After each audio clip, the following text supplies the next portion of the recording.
ได้ยินเสียงแม่ย่าเอิญเพิ่นเอิญอยู่ในเหือนพุ่นเพิ่นเอิญอยู่ทางนอกสะน้อยอยู่ในเหือนเฮ็ดออกเฮ็ดขอนออกอีกแล้วย่าพี่เบิ่งแน่ยิ้มใส่กล้องแน่ เฮ็ดขอนออกพี่น้องออกให้เก็บตลอดเฮ็ดในตออันนี้นะเบิ่งเดี๋ยวสะน้อยสิเบิ่งเฮ็ดซะก่อนค่ะง่ายดิอุ้ยสำนี้ซุปกำลังแซ่บเนาะย่าเนาะ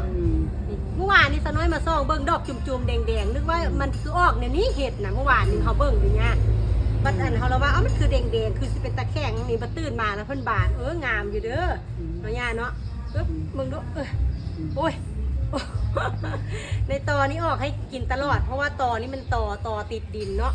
อีกข้อนนึงนะมันดอกเหมือนแล้วย่าข้างๆห้องน้ำนะมันดอกเหมือนแล้วมันระบบออกดอกงามๆอุ้ยอันสมีซุปแซ่บเธอแล้วเขาซุปดอกสมีเลยนี่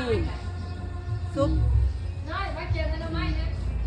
แกงก็แกงแหละไปเอาหน่อไม้มาแกงใส่ย่ามีสิแกงใส่หน่อไม้ส่วนหน่อไม้กินน้ำดีหน่อไม้นี้ส่วนไปหาหน่อไม้มาแกงใส่เห็ดนี่แกงหน่อไม้เอากลาบอยู่ในหม้อผมไม่ได้อยากหน่อไม้ไผ่แกงหน่อไม้ในหม้อห้องไผ่แกงกลาบเอาแกงนั้นมันแซ่บเนาะแกงกินเที่ยงนี่เอามาแกงใส่เห็ดนี่แม่นอยู่แซ่บอยู่ได้มันออกนะเพราะนั้นอันนั้นกำลังออกอันนี้นะถึงทางนี้กำลังออกเอาดอกเถานะไว้แกงเป็นฮันซับหน่อไม้ไว้แกงก็ได้ตัวนั้นผมลงใจมึงอย่าดึงเลยนะผมลงใจไปเอามันหน่อไม้มาแกงใส่กระแทกนี่มันกำลังอ่อนกำลังบานตัวนั้นน่ะมื้อแรงจะเก็บนี่อันนี้ซอกใส่อันนี้มันออกพร้อมกันเมื่อวานนี่มึงเบิ่งเดี๋ยวสะน้อยสิให้เบิ่งกำลังออกกะมีนี่ย่าทางนี้กำลังออกย่าดอกน้อยๆเต็มเลยพุ่นน่ะ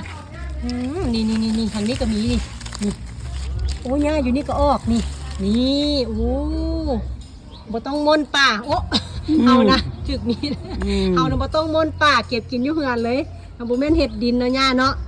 เห็ดขอนแต่ว่ากะแกงแซ่บคือกันแกงสดน้ำกะแซ่บซุปกะแซ่บเห็ดขอนขาวเบิ่งสะน้อยสิเอาอยู่นี่อีกซะก่อน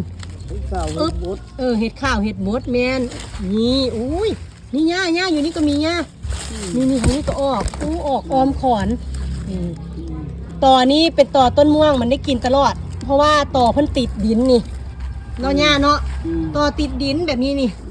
มันก็เลยได้เก็บได้กินอยู่ตลอดเวลาเพราะว่าขอนเพิ่นเนี่ยบ่หันดอกเขาใส่เสื้อเข้าไปแต่ว่าคันขอนดอกไล่แล้วเพิ่นก็สิบ่ออกเนาะนี่อันนี้ได้เก็บกินตลอดเลยอันนี้นะหน้าแรงก็เฮาหดผักซีดน้ำใส่เพิ่นก็ออกอยู่ตลอดได้เก็บมื้อนี้ยังมันบอกโคตรโม้ยันเครือยานางก็เอาไว้เลยเนาะ